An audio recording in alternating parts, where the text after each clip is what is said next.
Bismillahirrahmanirrahim. Assalamualaikum warahmatullahi wabarakatuh. Nama saya Putri Cicilia Agus Sepina, NIM 170600126, mahasiswa Ilmu Ekonomi Fakultas Ekonomi Universitas Negeri Padang. Pada kesempatan kali ini saya akan menyampaikan sedikit materi pada perkuliahan aspek hukum dalam bisnis. Saya akan menjelaskan sedikit materi tentang usaha mikro kecil menengah atau UMKM. Pengertian UMKM. UMKM adalah suatu usaha perniagaan yang pengelolaannya dilakukan oleh individu atau perorangan serta badan usaha dengan lingkup kecil atau lebih dikenal dengan istilah mikro. Usaha mikro kecil menengah atau UMKM adalah istilah umum dalam khazanah ekonomi yang merujuk kepada usaha ekonomi produktif yang dimiliki perorangan maupun badan usaha sesuai dengan kriteria yang ditetapkan oleh Undang-Undang Nomor 20 Tahun 2008. Merujuk pada Undang-Undang Nomor 20 Tahun 2008 tentang usaha mikro, kecil, dan menengah, UMKM atau usaha mikro adalah usaha milik perorangan atau badan usaha perorangan yang produktif dan memenuhi kriteria yang ditulis oleh undang-undang. Aset maksimal dari usaha ini adalah 50 juta, sedangkan omset maksimalnya 300 juta rupiah. UKM atau usaha kecil menengah adalah usaha yang dijalankan oleh perorangan atau badan usaha yang bukan bagian dari usaha menengah atau usaha besar. Asetnya berkisar antara 50 juta hingga 500 juta rupiah dengan omset 300 juta rupiah sampai dengan 2,5 M.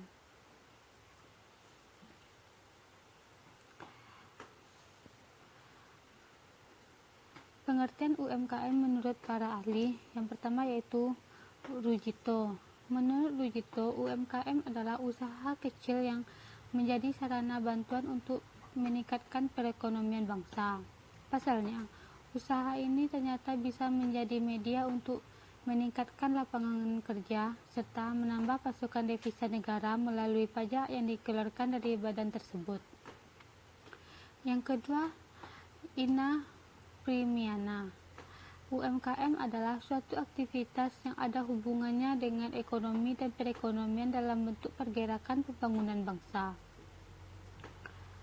Maka dari itu, di bidang usaha yang digariskan dalam sistem UMKM ada agribisnis, industri manufaktur, agraris, serta peningkatan SDM. Selanjutnya, menurut Quartono, UMKM adalah bidang usaha yang terklasifikasi sebagai bentuk usaha dengan kekayaan bersih kurang dari 200 juta. Dalam kalkulasi perhitungannya, kekayaan tersebut disesuaikan dengan omset atau laba penjualan dalam periode tahunan yang diterima oleh perusahaan.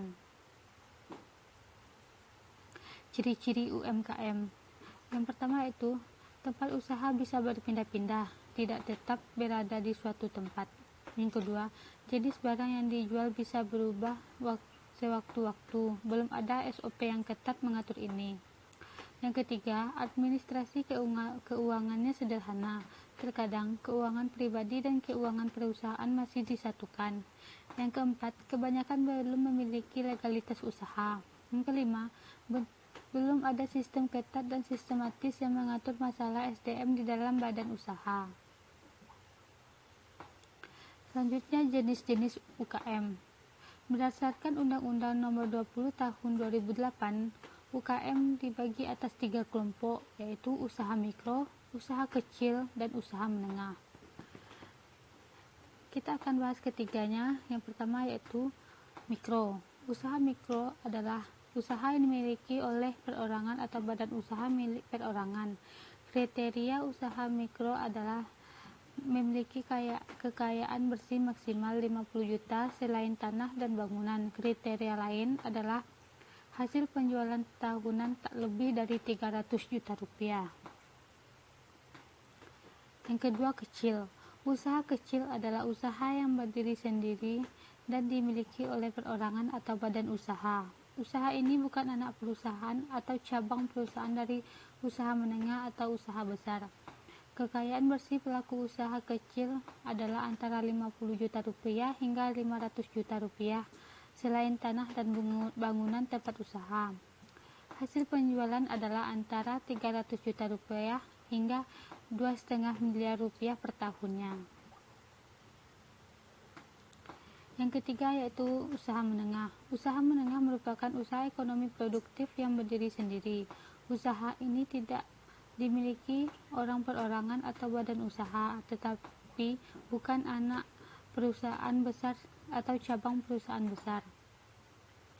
Jumlah kekayaan bersih pelaku usaha menengah adalah antara 500 juta rupiah hingga 10 miliar. Angka ini tidak termasuk tanah dan bangunan usaha. Selain itu, jumlah penjualannya 50 miliar per tahun.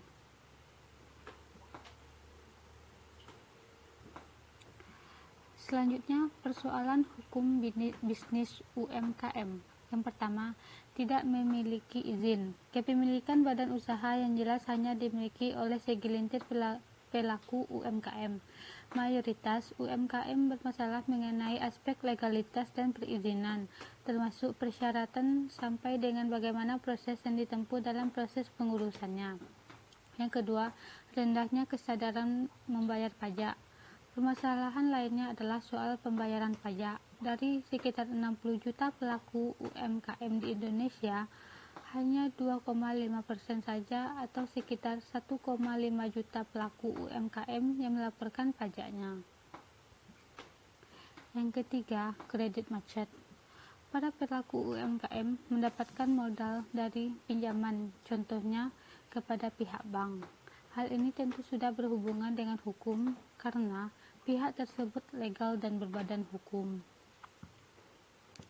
Yang keempat, pembatalan kontrak. Sebelum melakukan kerjasama dengan pihak lain, UMKM membuat kontrak perjanjian yang disetujui kedua belah pihak untuk mengantisipasi kejadian di masa yang akan datang dan ditandatangani di atas materai. Yang terakhir, kasus. Pelaku usaha koperasi dan usaha mikro kecil menengah UMKM terus tertekan menghadapi dampak pandemi COVID-19. Potensi mengalami permasalahan ekonomi pun bisa merembet ke sektor hukum. Pada situasi pandemi COVID-19 ini, UMKM dan koperasi sebagai penyokong ekonomi nasional juga terdampak. Masalah yang dihadapi bisa merembet ke masalah hukum, mulai dari kredit macet, pegawai yang dirumahkan, pembatalan kontrak, yang dampaknya juga dapat berpengaruh kepada kehidupan keluarga pelaku usaha. Masalah hukum yang dapat terjadi akibat pandemi ini adalah terutama masalah ketenagakerjaan, kemudian hutang piutang, kemudian dalam hal pemenuhan kontrak atau perjanjian. Saat pandemi COVID-19 ini, banyak para pegawai yang dirumahkan sehingga akan menimbulkan konflik antara UMKM dan pegawainya.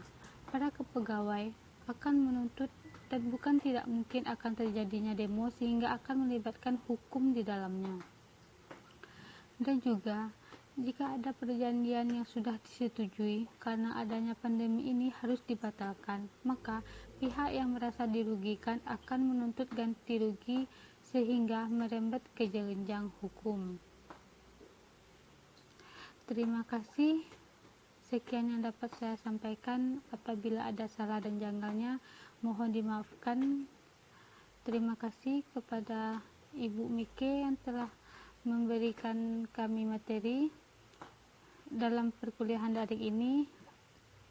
Sekian dari saya. Assalamualaikum warahmatullahi wabarakatuh.